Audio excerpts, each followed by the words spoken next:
Sir 2026 Tamil cinema என்னமா இருக்க போகுது, உங்களுக்கு எப்படி இருக்குது? ஸோ ஏன்னா நம்ம அந்த டயத்தில் பேசும்போது 2025லேயே நம்ம நியூ இயர் அப்போ பேசியிருக்கும்போது இந்த வாட்டி பயங்கர சேஞ்ச் ஓவராக இருக்கும்னு சொன்னீங்க. ஸோ அந்த டைம் எப்படி இருந்துச்சு? இது எப்படி இன்னைக்கு வரையும் பாசிட்டிவாக இல்லை. அதுதான் இன்னைக்கு வரையும் வந்து 2 மாதம் ஆயிடுச்சு. இப்போது நம்ம இப்போ பேசி முடிக்கும் போது 2 மாதம் ஆகிடும். இப்போ 2 மாதத்தில் ஒரு பெரிய வெற்றி கூட கிடைக்கல. எல்லாமே மீடியம் வெற்றிகள். ஒரு 30 கோடி 20 கோடி இதெல்லாம் பத்தாது. நம்ம இண்டஸ்ட்ரிக்கு தேவை என்ன தெரியுமா? ஒரு மாதமும் 250 கோடி வந்து பாக்ஸ் ஆஃபீஸ் வசூல் வேணும். 200 to 250 கோடி வந்தால் தான் திரையரங்கு பிஸ்னஸ் வந்து நல்லாயிருக்கும். அந்த பாக்ஸ் ஆஃபீஸ் வந்தால் தான் ப்ரொடியூசருக்கு நிறைய ரெவன்யூ கிடைக்கும். ப்ரொடியூசர்ஸ்க்கு ரெவன்யூ வந்து அது மூலமாக கிடைக்கும் போது அதனுடைய ஓடிடி சேட்டலைட் வியாபாரமும் அதுக்கேற்ற மாதிரி மாறும். இப்படி எல்லாமே டிபெண்ட் ஆன் தியேட்டருக்கு ரெவன்யூ. தியேட்டருக்கில் படம் வெற்றி அடைஞ்சால் தான் உங்களுக்கு வந்து பெரிய லெவலில் மார்க்கெட்டு வந்து இன்க்ரீஸ் ஆகும். ஸோ இப்போ என்ன ஆயிடுச்சு, இந்த லாஸ்ட் 2 months எடுத்துட்டிங்கன்னா டோட்டலாகவே 200 கோடி தான் பண்ணியிருக்கு. டோட்டல் பாக்ஸ் ஆஃபீஸ் 2 மாதம் சேர்த்து 2 மாதம் சேர்த்து. நான் சொல்கிறது ஒரு மாதத்துலேயே 250 கோடி பண்ணணும்னு சொல்கிறேன். 2 மாதம் சேர்த்து வந்து 200 கோடி தான் பண்ணியிருக்குன்னா அப்போ தமிழ் சினிமா எவ்வளோ பெரிய ஒரு ட்ராப்பில் இருக்குது பாருங்கள்.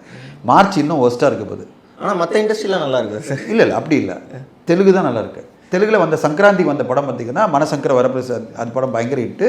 அது பிறகு வந்து அனகரங்க ரோஜ் பெரிய ஹிட்டு. அப்புறம் வந்து ஷர்வானந்த் ஒரு படம் நல்லா போச்சு. ஸோ அங்கே தெலுங்கில் அந்த படமே 300 கோடி பண்ணிடுச்சு. எது சிரஞ்சீவி சார் படம். அதனால் தெலுங்கு சினிமா நல்லா இருக்குது. ஹிந்தி பற்றி சொல்லவே வேணாம். ஹிந்தியில் வந்து எல்லாம் வெற்றிகரமான, அதாவது பார்டர் 2லேருந்து அது பிறகு வந்து இந்த படம் துரந்தர் ஓடிட்டே இருந்தது. பார்டர் 2 பெரிய வெற்றி. ஸோ 2 லாங்குவேஜுமே டேக் ஆஃப் ஆகிடுச்சு. ஹிந்தியும் டேக் ஆஃப் ஆகிடுச்சு, தெலுங்கும் டேக் ஆஃப் ஆகிடுச்சு. தமிழ் இன்னும் டேக் ஆஃப் ஆகலை. ஜனநாயகன் வராது தொட்டு டேக் ஆஃபே இல்லாமல் தமிழ் சினிமா தவிச்சிட்ருக்கு.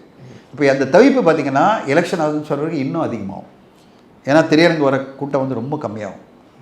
பல திரையரங்குலாம் இப்போ எல்லாம் சொல்லிட்டாங்க, இல்லை சார் ஜூனுக்கு பிறகு மேலே பிறகு பார்த்துக்கலாம், ஏப்ரலில் பார்த்துக்கலாம், இப்போதைக்கு மெயின்டெனன்ஸ் பண்ணிக்கலாம், தியேட்டரை வந்து க்ளோஸ் பண்ணிக்கலாம். எப்படின்னா ஆளே இல்லை, கூட்டம் யாருமே இல்லை. சார் பண்ணுறாங்க 10% ரீலீஸ் பண்ணிவிட்டு எப்படி சர்வே பண்ண முடியும்? ரிலீஸ் வந்து ஒரு நாள் கூட்டம் வரும்பா, 2ஆம் நாள் எங்கே வருவாங்க?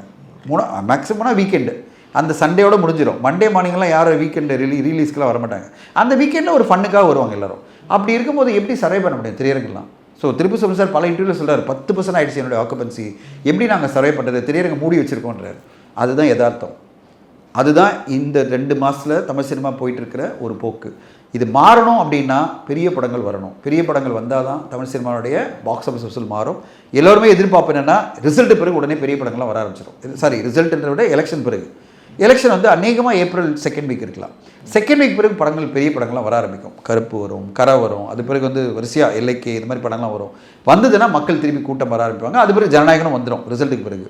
அது பிறகு எல்லா படங்களும் வணிக ரீதியில் பெரிய வெற்றி அடையும். Arabian garden seafood restaurant, where taste meets elegance.